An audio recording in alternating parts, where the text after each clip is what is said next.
Poverty is not just the absence of money, but the absence of opportunity. And the United States is a country where you have both freedom and abundant opportunities. And moving to the United States has given me both. I grew up in Lagos, Nigeria. I came from a close-knit family. I was the third of four children. And the best thing that my parents gave me was the gift of education. Even though I came from a poor family, they gave me education with the instruction that this is the tool that will help me to dig my way out of poverty and ignorance. But what my parents did was that they instilled in us the value of faith, hard work, and not giving up. They made us realize that if you put in the work, you will definitely get the reward. I came without a dime in my pocket. All I had was big dreams, determination to succeed, and the resilience. I got my first job at the age of 14. My job was on a construction site. My duties were to move concrete on a large pan from one end of the construction site to another one. I worked on that day from around 6 in the morning to about 7 at night. At the end of the day, the employer refused to pay me. And the reason was because she did not authorize the foreman to hire me. So I worked from sunup to sundown and didn't get paid. That tore up my spirit. And from that moment on, I decided that I was going to become a lawyer. And I was going to use every ounce of strength within me to fight against injustice, regardless of how powerful the opponent is.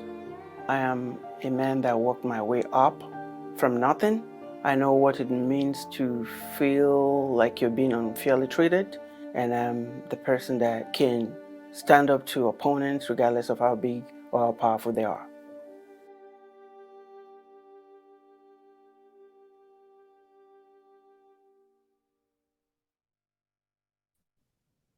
Welcome to this episode of Legal Angle with Emmanuel the Law Olawale.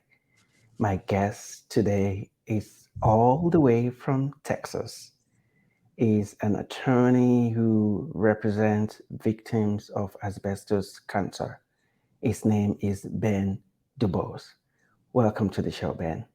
Thank you, Emmanuel. It's a great opportunity to be on the legal angle. I remember back when there were radio call-in shows, people would say, long-time listener, first-time caller.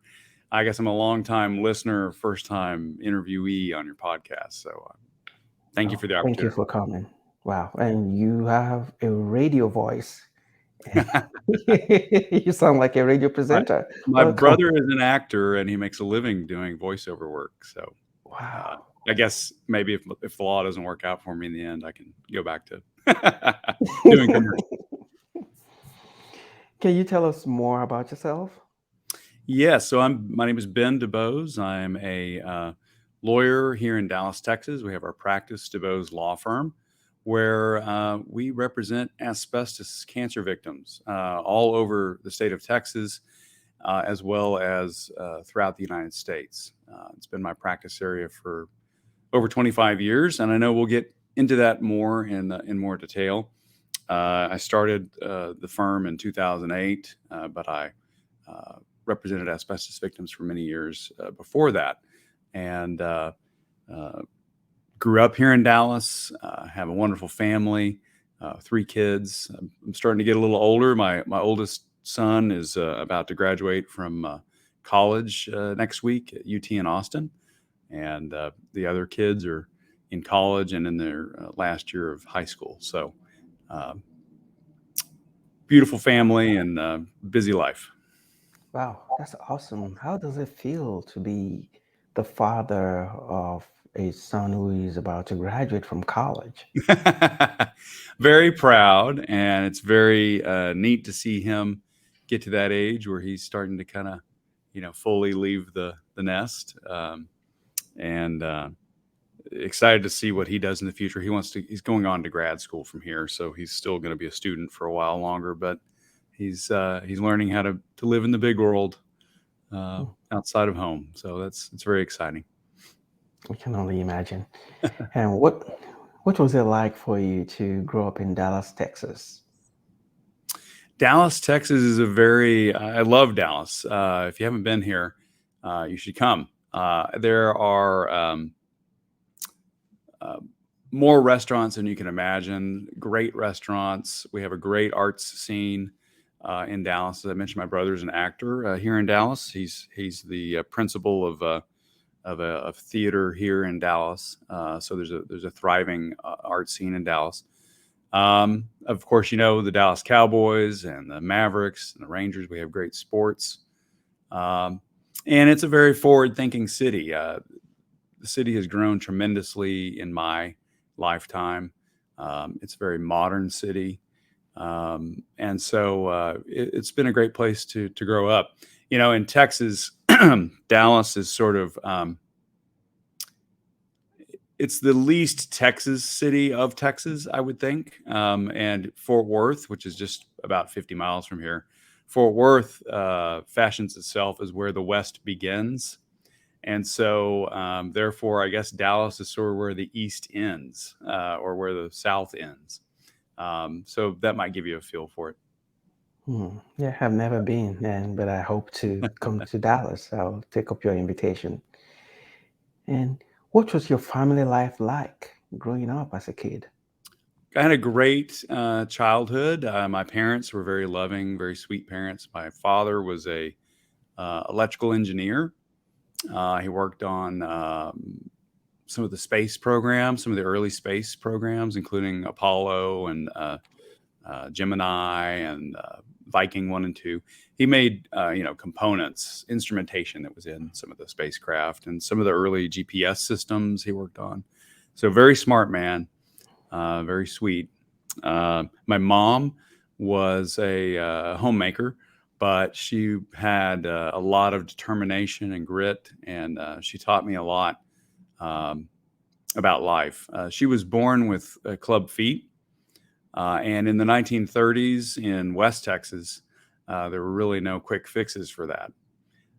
So throughout her childhood, her parents were farmers in the Texas Panhandle, which is about 6 hours from Dallas. But they would, this is before the interstate highway system, mind you. So they would have to take her by train from West Texas to Dallas to be treated at the Scottish Rite Hospital here in Dallas, which still exists, and it does a just incredible work for children that need all kinds of medical attention. And so, thankfully, that existed in the 1930s, and she spent a lot of her childhood, long periods of time away from home um, in Dallas during the Depression, during World War II.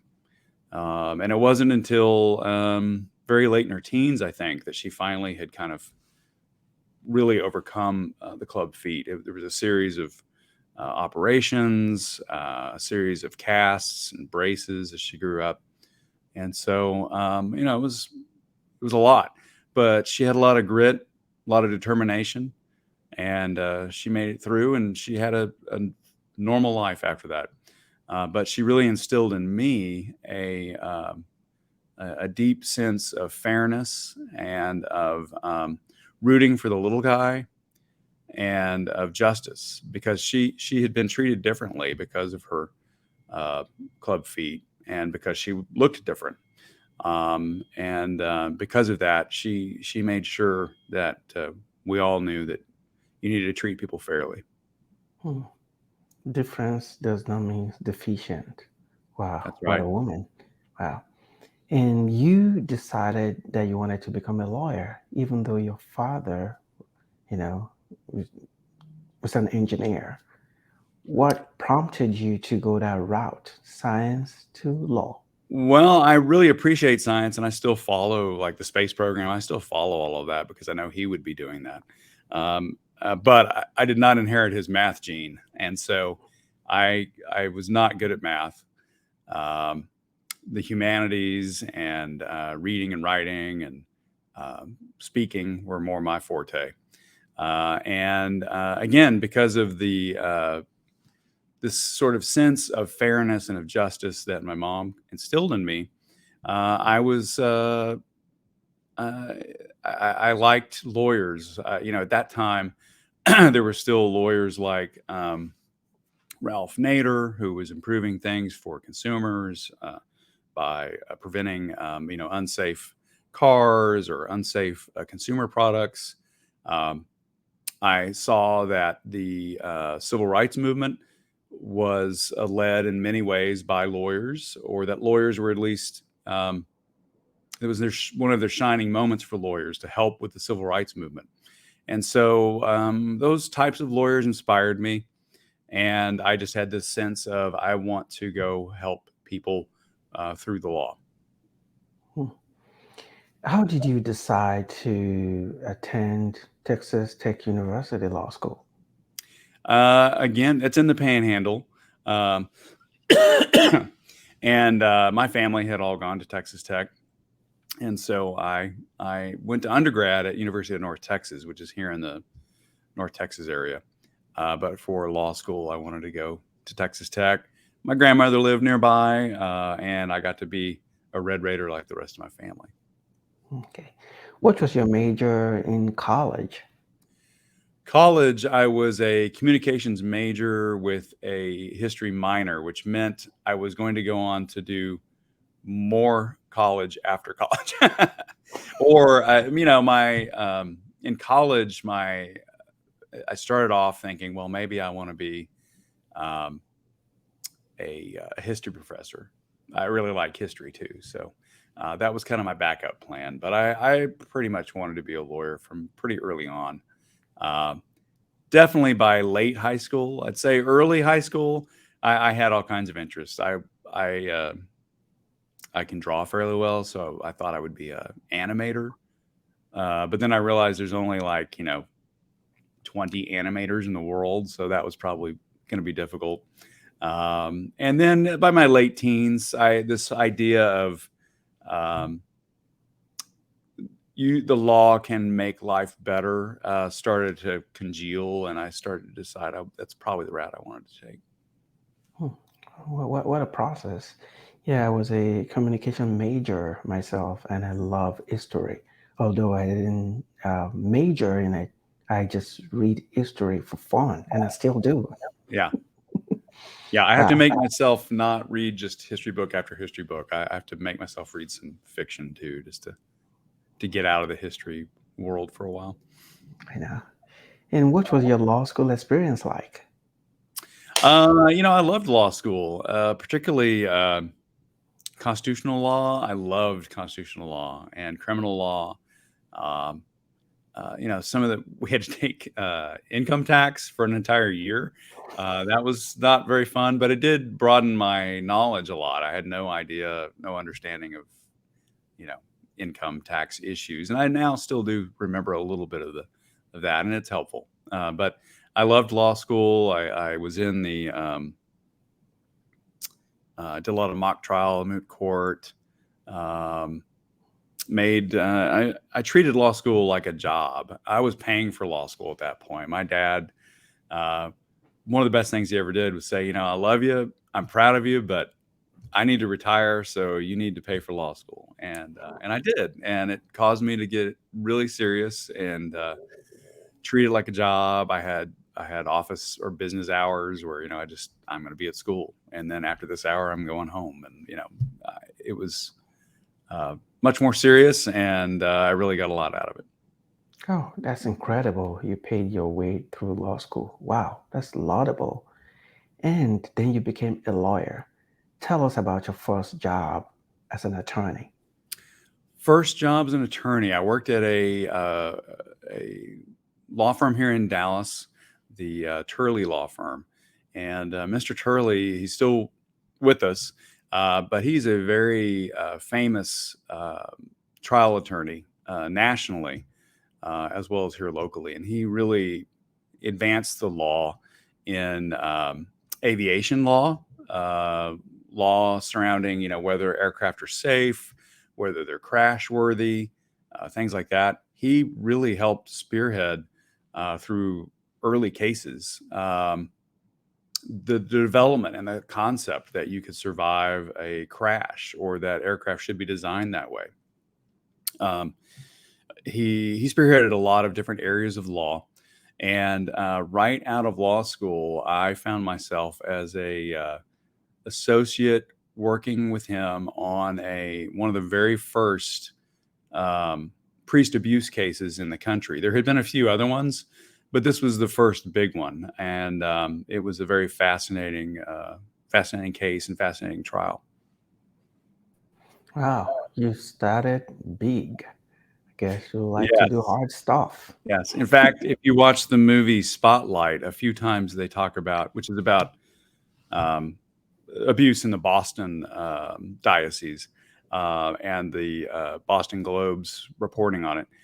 They mention Dallas a few times, and they're talking about the case that I was lucky enough to be a very junior lawyer on Wow. here in Dallas. It was very fascinating. So that's how I started.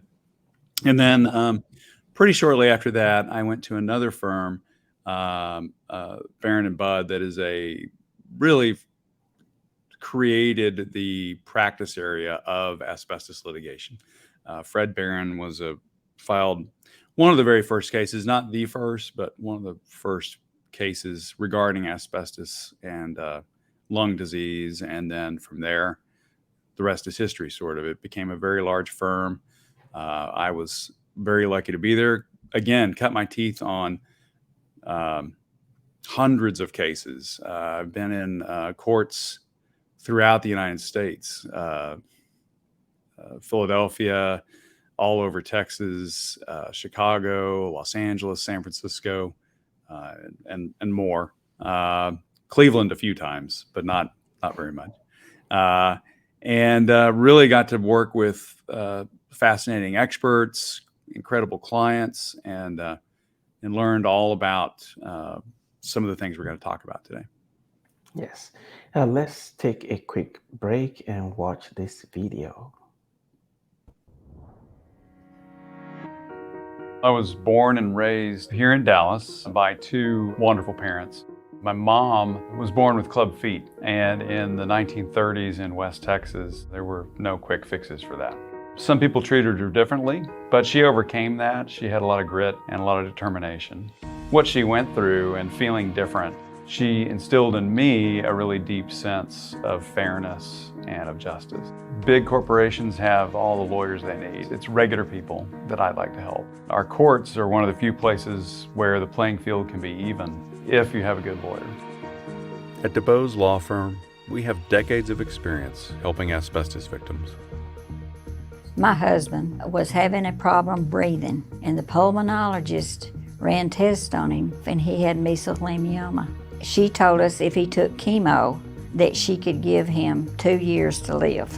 And he was a strong-willed person. He was a service engineer. He went to power plants and oil refineries. And he worked for the same company for over 30 years. From the time I met Ben up till now, you couldn't ask for anybody to be any nicer or more knowledgeable. He talked to my husband. They sat in our living room and talked for hours. Very, very helpful and easy to talk to. I would absolutely recommend Ben DuBose because he'll take care of you. I was on my way to church to downtown Dallas. On this particular morning, the lights were out and stop signs were up. Something told me to look in the rearview mirror. When she hit me, I was knocked out, and when I came to, I was in shock. I never really dreamt that anything like this would happen to me. I went to see Ben, and I knew he was genuine, and I knew he would help me. That man, he's walking integrity. He genuinely cared about me. He would do anything within his power to make me whole again. In the greatest hour of my need, Ben DuBose and the DuBose Law Firm was there for me. It really makes a difference when you're able to spend the amount of time that's needed to truly understand the client. We can bring our knowledge and experience to bear for them. At DuBose Law Firm, helping people who've been injured, that's what we do.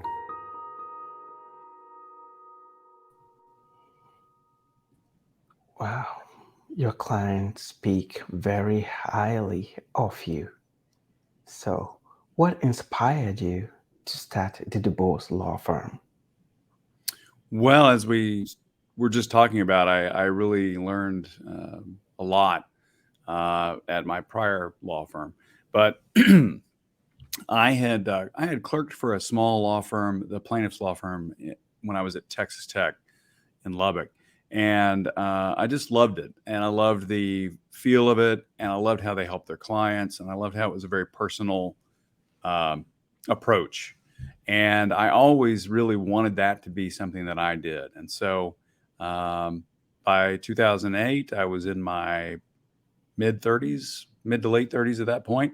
And I thought if I'm ever going to do this, I need to just start my own firm. And so I started my own firm in 2008, really to provide a great client experience and to really provide the most personable approach to our clients as we can. And so it kind of combines our very deep knowledge and deep experience in this practice area with giving them really great client service and making it as good of an experience as we can for them, because our clients all have been diagnosed with cancer. And, I can't imagine what that is like to go through. They have everything else in the world they need to be worrying about besides their lawsuit. But they need to know that it's being handled, and they need to trust you and have confidence that you're going to help them out. And so that's what we're here to do. Thank you. And what is asbestos personal injury practice? Asbestos personal injury practice. So that is our primary practice area. We represent people that have asbestos disease. That's primarily two types of cancer. There is a spectrum of asbestos disease, but the two primary types of cases that we handle and clients that we help are people that have mesothelioma or lung cancer. We also occasionally represent the people that have another disease caused by asbestos called asbestosis. And we can talk about those three cancers in a minute, but essentially our cases involve product liability claims against manufacturers of asbestos products that our clients were exposed to, or premises liability claims against the industrial site that our client went to as a contractor, or perhaps a claim against their employer if they were a longtime employee at a industrial site or some type of commercial site where they were exposed to asbestos. So in a nutshell, that is what a personal injury practice is. We're bringing claims on behalf of people injured by asbestos. And there's various types of claims that we bring. Some of them in the court system, some of them through trusts that have been set up after a series of bankruptcies of asbestos manufacturers. Thank you. Can you tell us about the three cancers you mentioned a few minutes ago? Sure. So mesothelioma, and that's what you see a lot of advertising about on television. Mesothelioma is a cancer of the lining of the lung. So it's not in the heart or the meat of the lung, but it's on the outside. And so that's the primary location that it can be developed. It can also, though, be found in the abdomen. That is called peritoneal mesothelioma.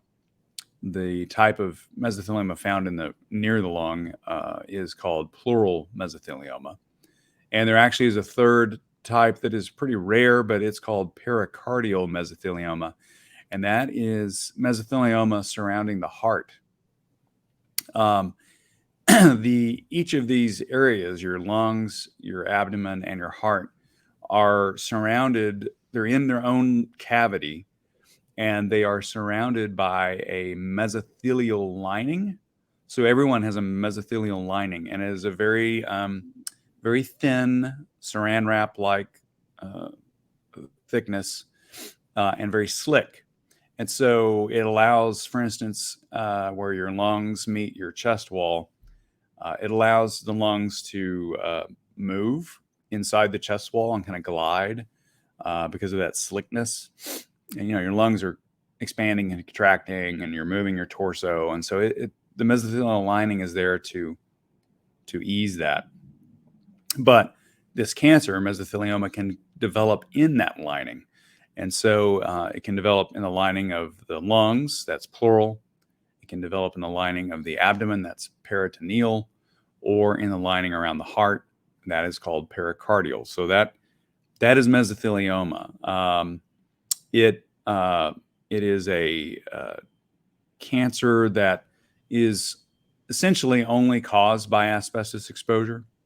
Doctors refer to it as a signal tumor. What that means is it signals to them that the person had exposure to asbestos. So often when someone is diagnosed with mesothelioma, the doctor literally their next sentence will be, when were you exposed to asbestos? And so if the source of the exposure can be connected to the person with mesothelioma, that's a very tight causation. There's not really anything else, barring some very unusual circumstances, that can cause mesothelioma. The other cancer, lung cancer, is a cancer of the meat of the lung, or the inside of the lung. There are two basic types of cancer, lung cancer. There's small cell and non-small cell. And then within small cell, there's some sub variants. Both kinds, all kinds of lung cancer can be caused by asbestos. Now, obviously, the leading cause of lung cancer is smoking. But asbestos is right up there. It's probably about the second or third leading cause of lung cancer. And in conjunction with smoking, there's studies that show that a person who was occupationally exposed to asbestos and smoked has a 20 or 30 times greater risk of developing lung cancer than if they just smoked and never were exposed to asbestos. So there is a synergistic effect between the two that makes the risk much higher for the development of lung cancer. And then finally, the third major disease is asbestosis. That's not a scarring, or that's not a cancer. It's a scarring of the lungs caused by asbestos. Your body has a hard time purging itself of asbestos once it's inhaled. Many of the fibers can just stay in your lungs and act like tiny little fish hooks, and can scar the lungs and make it more difficult for your lungs to work properly. And it can reduce your ability for your lungs to create oxygen. And so that's the third disease, asbestosis. How much exposure is needed to cause those different diseases varies, with mesothelioma being the one that requires the least amount of exposure. So they're very short exposures, like a summer job working in construction, are unfortunately enough to cause mesothelioma, whereas lung cancer and asbestosis require a longer period of exposure for asbestos to cause those. Wow. What is asbestos in itself? Asbestos is a good question. A lot of people think of it as some kind of synthetic thing, but it is a natural mineral. And so just because something is organic doesn't mean it's necessarily always good for you. There's that saying, the dose makes the poison. And so, even water, you can drink too much water, literally at a certain point. So asbestos is a natural mineral. It's a rock. It's an interesting rock in that it is sort of a fuzzy rock. It looks sort of like, there's different fiber types. There's different types of asbestos, and they appear differently, but they are essentially all rocks. Some of them look more fibrous or fuzzy than others. But it is a rock that can be mined either from the surface or from mines that are dug. And it has been used going way back to ancient times. Ancient Rome, the Greeks and the Romans talked about asbestos and how slaves would get sick from working with the asbestos.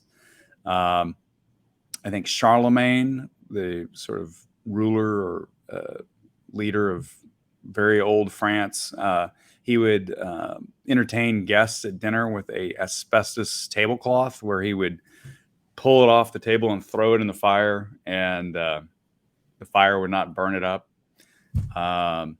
And then moving forward all the way into the 20th century, it was widely used.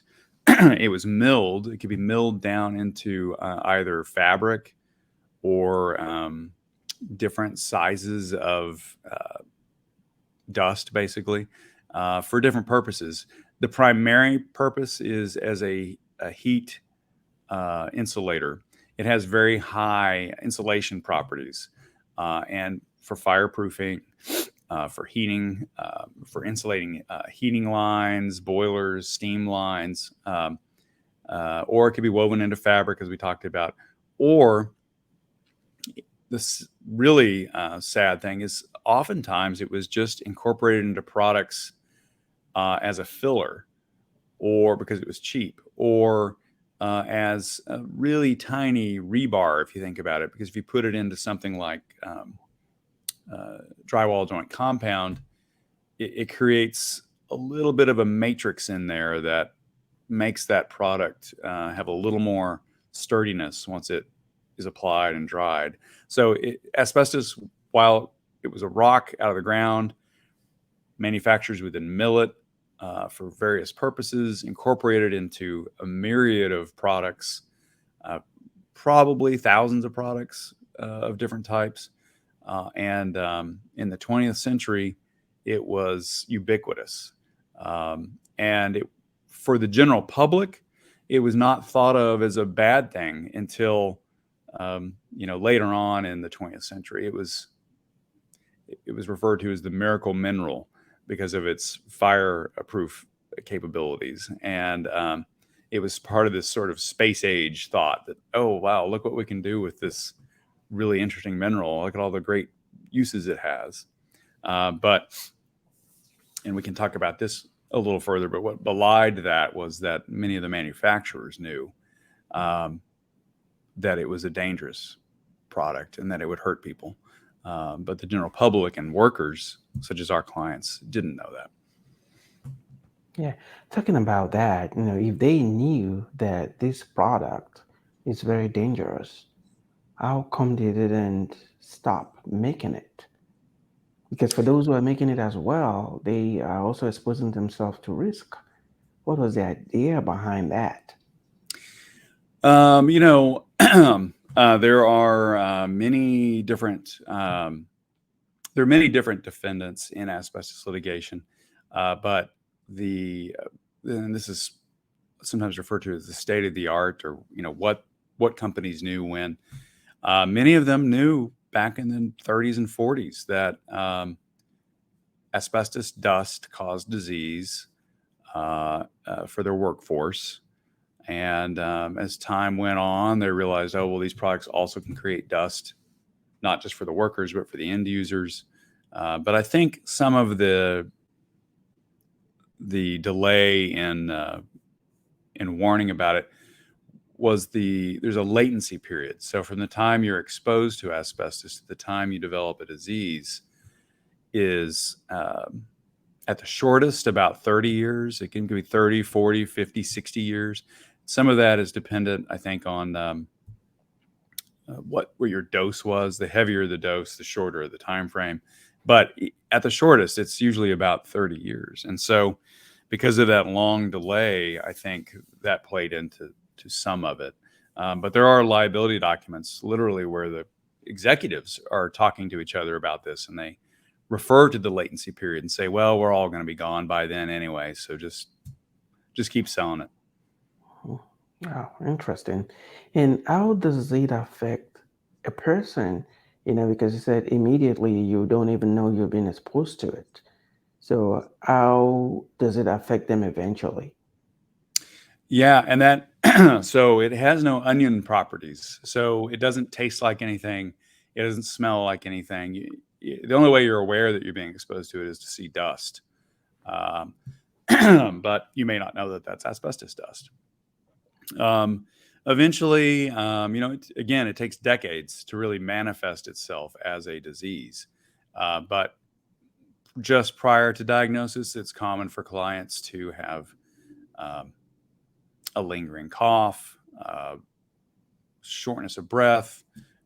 They go into the doctor and it starts off being diagnosed as something else and doesn't go away. And they keep, digging a little further and eventually take x-rays and do biopsies and then it's diagnosed.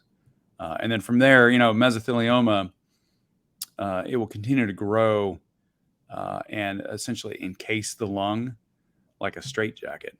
And so that person's breathing is going to become more and more labored and more difficult. Asbestosis is a disease that it can be mild and cause some shortness of breath, but not be, fatal or detrimental.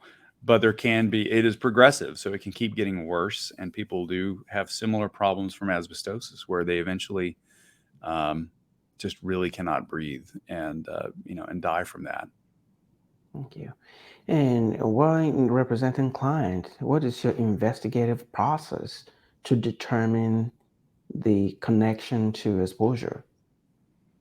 Well, we spend a lot of time with clients, obviously, retracing their work histories. A common thing that most firms do that handle asbestos litigation is to order the client's Social Security records, and those will reflect, your prior employers, the years and the quarters that you worked for all those employers, and so that's a good roadmap. Many clients that were in construction trades, they worked at a lot of places or for a lot of employers. So the Social Security earnings statement helps, sort of build back their resume, so to speak, on that. And then, many of our clients were tradespeople that were working with these products, so they remember what they were working with. And so that is a normal part of the process. All these cases, the facts happened, 30, 40 years ago. So we spend a lot of time going back over their work histories. Okay. How about those who lived in homes that contained asbestos? How do you handle those cases? Who do you go after? So a home exposure to the house itself can be difficult because once a product is in place, it's difficult to determine who the manufacturer was. But I've had clients that built their own homes or helped do some of the work, and they can recall some of the products they were using, and so that is a possible avenue in those cases. The more likely or more something that's important to talk about is there can be what's called take home or household exposure, and so in those instances the person developing disease is a family member of the worker. And so the worker is working in construction or at a refinery or steel mill. They're being exposed. The dust is getting on their clothing. They wear their work clothes home and the clothes are laundered at home. That dust doesn't go away. It's now getting liberated inside the house. And so it is common for spouses, children to develop these asbestos diseases from the take-home exposure from their dad or their husband working at a plant. That's throughout the medical literature. I've had many cases where that was the instance, and so that's a troubling aspect of this, is that people that are much younger than usual asbestos victims may be developing asbestos disease for many years in the future because of the take-home exposure they had growing up. The secondary exposure, just like being exposed to someone who smokes. Right. So Yeah, it's like inhaling it secondhand can, exposure. Yeah. in a situation where you have someone who smokes and who also is exposed to asbestos, and then they develop lung cancer, how do you differentiate what caused what? And how do you pursue damages? Because it's That's a either good question. likely they might say contributory negligence. How do you Yes. differentiate? Yes, that's a good question. So that is a big issue in a smoking lung cancer case. Um, there are, without getting way down into the weeds, there are ways that pulmonologists can look at breathing tests and radiology and differentiate or separate out some of the problems that the client is having or the patient from the asbestos and the smoking. So asbestos generally makes your lungs more restrictive. It also creates scarring in certain areas of the lung, versus smoking generally makes your lungs flabby.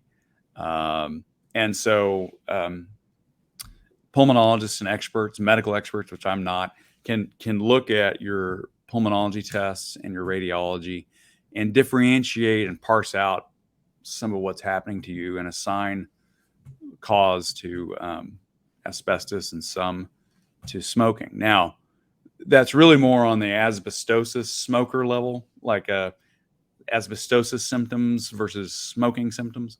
On the lung cancer level, they can still do that. They can look at the radiology and the pulmonology and parse out some of your symptoms and assign them to the different causes.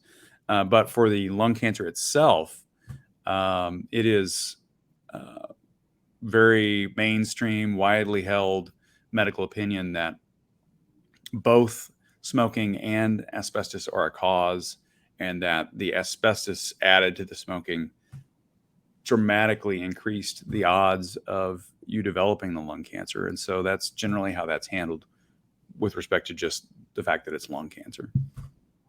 Interesting. Can you tell us about a case or two that's turned out to you over the years? Some asbestos cases. Yes.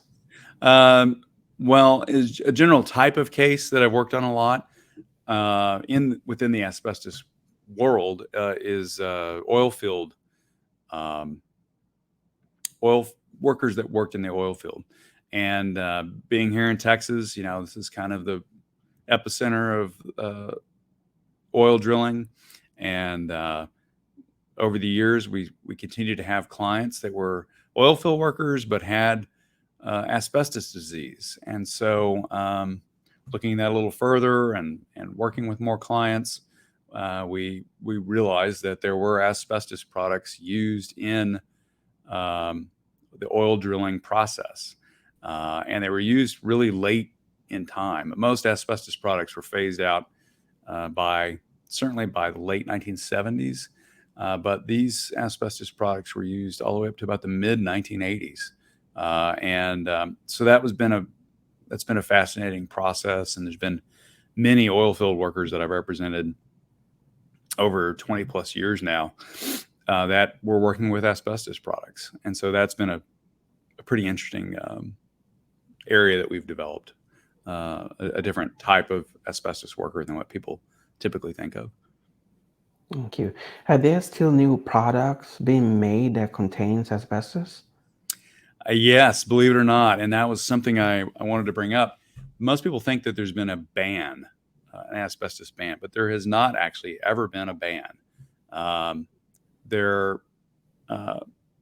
early 1970s, OSHA was created, and the first substance that OSHA dealt with was asbestos. But OSHA concerns the workplace, and so the OSHA regulations limited what the daily exposures could be for a worker in the workplace to asbestos. And they were aimed at the largest population, the largest disease, which was asbestosis. And so the daily limits that OSHA created in 1972 were really aimed at stopping asbestosis from developing. They had the effect of essentially making most manufacturers not want to make asbestos products anymore after that, because it was very difficult to meet the daily threshold and not exceed it, and it just made the products less commercially viable. But there has never been an actual ban. The EPA did try to ban asbestos in the late 70s or early 80s, but industry fought that. It went up on appeal. And on appeal, the law that, or the regulation that EPA was trying to use to ban asbestos was stricken. Now the EPA has come back, without going way into the weeds. There's a law called TSCA, and the EPA has come back under TSCA and is on the verge of probably banning asbestos finally. And here we are in almost 2023, and I think they're in the comment period right now on what probably would essentially be a ban. But there, to answer your question directly, there are still the only product I know of in the United States is actually asbestos is used in the process of making chlorine, believe it or not. It's used in there's some screens that are used in the tanks that they develop chlorine in, and asbestos is used in that screening process. So workers that work where they make chlorine, could still be exposed to asbestos even today. But I do want to talk about how asbestos is, this might be a good point to talk about this, where it's still a problem of the future and not just a problem of the past. Yes, please talk about that. So it's, as we've said, there's a very long latency period of decades before someone is diagnosed with an asbestos disease, even though they were exposed decades before. So we unfortunately will continue to have many, many years of people developing asbestos disease that were workers that worked with it back in the 60s, 70s, and 80s. Besides that, we've talked about the household risk that members living in the home could be exposed to asbestos through their family members. So that is many years into the future. That's still a population that will develop, unfortunately, asbestos disease. Plus, any building built before 1980, it's in that building. So anytime walls are disturbed, renovations are done, there's a potential for exposure. But then, sadly, there are many countries around the world that do not have the regulations that we have. And so the developing world, there are new generations of construction workers still being exposed to asbestos because countries like China, Russia, Mexico, parts of Africa, they don't have environmental regulations. They don't have OSHA. And so there are new construction materials being sold in developing world countries, and those workers are still being exposed as they're building new buildings. And so given the latency period in other countries, the rest of this century, there will unfortunately be, and tragically be, people in the developing world developing these cancers that we've talked about today. Wow, interesting. And it's also scary at the same time.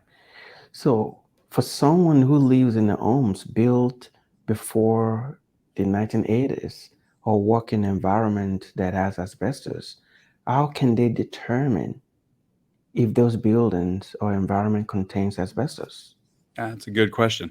So yeah, if you own a building built before the mid 80s, you should assume that there likely is asbestos in the building. And the general types of materials in a home or a building are going to be the floor tile, the drywall, and the shingles or the roofing. At this point, I don't think there's really many buildings that have their 1980s roofs still. So those have probably already been replaced. But your walls and your floors and your interior ceilings likely contain asbestos. Asbestos was used in floor tile. It's ubiquitous. All the old floor tile in your schools, your churches, you've seen it everywhere. It probably had asbestos in it before the mid 80s. Your walls, the drywall where they tape and bed the seams on your drywall, as well as even the texture of your walls and your ceiling, those materials had asbestos in them by and large, all the way up to about 1977, 78. So if you're going to do a remodeling project or a renovation and you own a building built before the 1985 timeframe, then you should definitely you should hire an asbestos abatement contractor. There are steps they will take. They will come in first and do testing of these different surfaces that I've talked about. It doesn't cost very much actually to have the testing done. And that will come back and tell you whether it's asbestos containing or not. And then from there, they will develop a abatement plan. It's expensive, but it's not as expensive as you would think. And it definitely is the only safe way to remove those materials and not cause injury to somebody. So it's definitely something that you need to do if you're thinking about remodeling or renovating an old house or an older building. Yeah, it's something to consider. Then let's talk about the threshold or level of exposure. How long do you have to be exposed to asbestos before you might develop lung cancer? Well, we talked about, mesothelioma. There's really no safe level. And in general, for asbestos disease, the EPA, the OSHA have said there is no safe level of exposure to asbestos.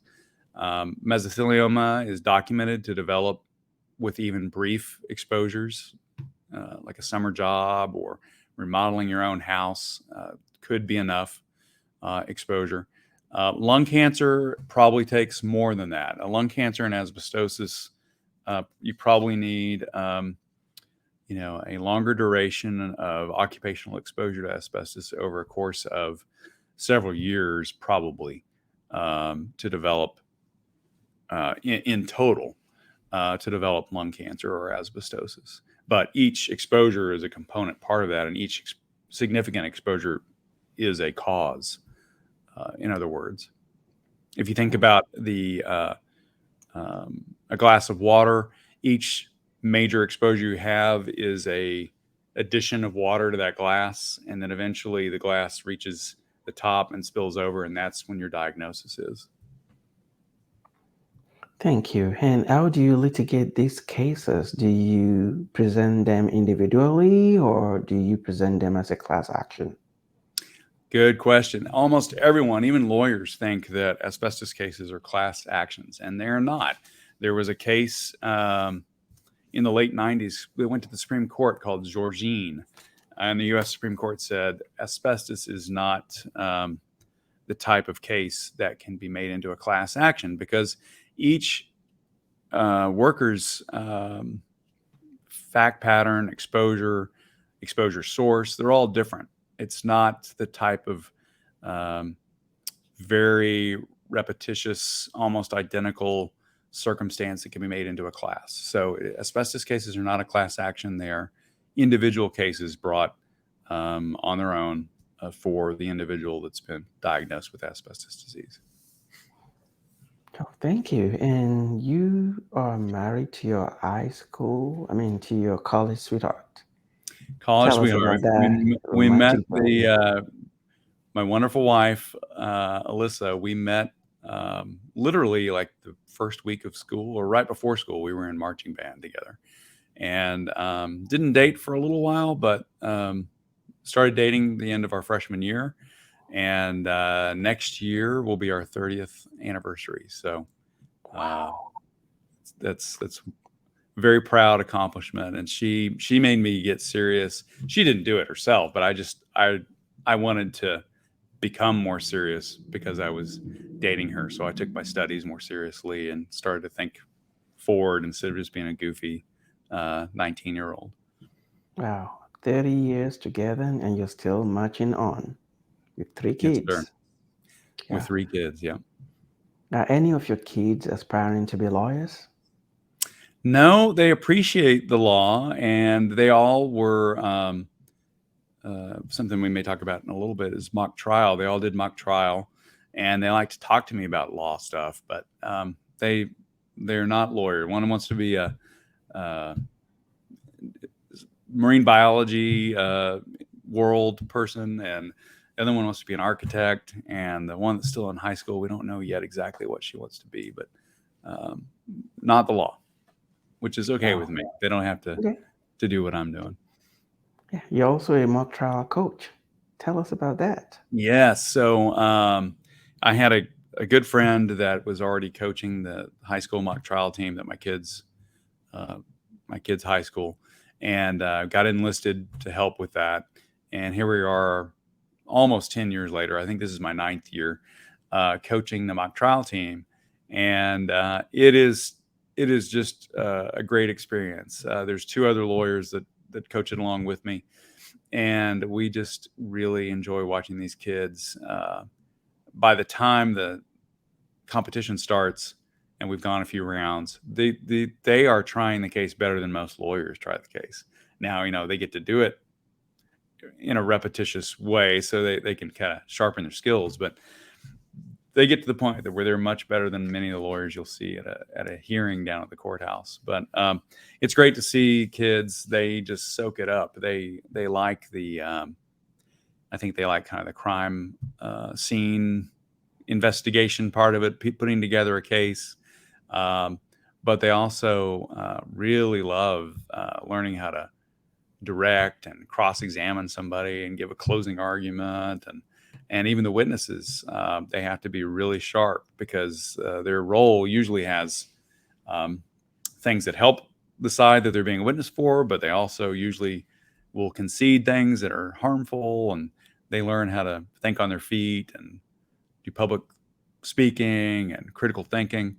And along the way, we hopefully teach them a little bit about the legal system and the importance of the jury trial and the rule of law. So I really enjoyed it. Wow. You're passing on the torch to the new generation. Wow. Thank you for doing that. And how can people contact you? They can contact us either through our website, which is DuBoseLawFirm.com, or they can call our toll-free number, which is 877-857-2914. Thank you. So remember to contact Ben DuBose at 877-857-2914. And do you only take cases from Texas, or you can take cases from anywhere? Well, we will look at cases from around the country. Obviously, where we're not licensed, we have to engage other lawyers that are licensed in those locations. But we have worked on cases and represented clients throughout the U.S.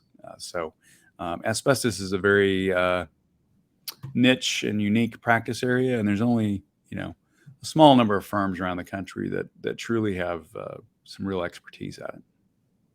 Thank you. And what does it mean to you to come on this show, Legal Angle? Well, I just really appreciate the opportunity to speak to you and your podcast listeners. I would assume many listeners are lawyers. I know the general public is watching these too, but for the lawyers, I would really challenge you to think of the ultimate legal angle, which is the rule of law, and that we are, as lawyers, we are guardians of the Constitution and the rule of law. And, every Western democracy is based on the rule of law. So do all you can to teach others in the public about the importance of the rule of law. Yes, it's all about the rule of law. Thank you, Ben DuBose, for coming on to Legal Angle. I appreciate your time, your candor, and for educating the public. Thank you so much for having me. Thank you. And for those of you watching us either on your tablet, on your computer, on your phone, or listening to this as a podcast, we appreciate your time. Don't forget to subscribe to our YouTube channel, Follow us on Facebook and on Instagram. Until next time, take care. Bye for now.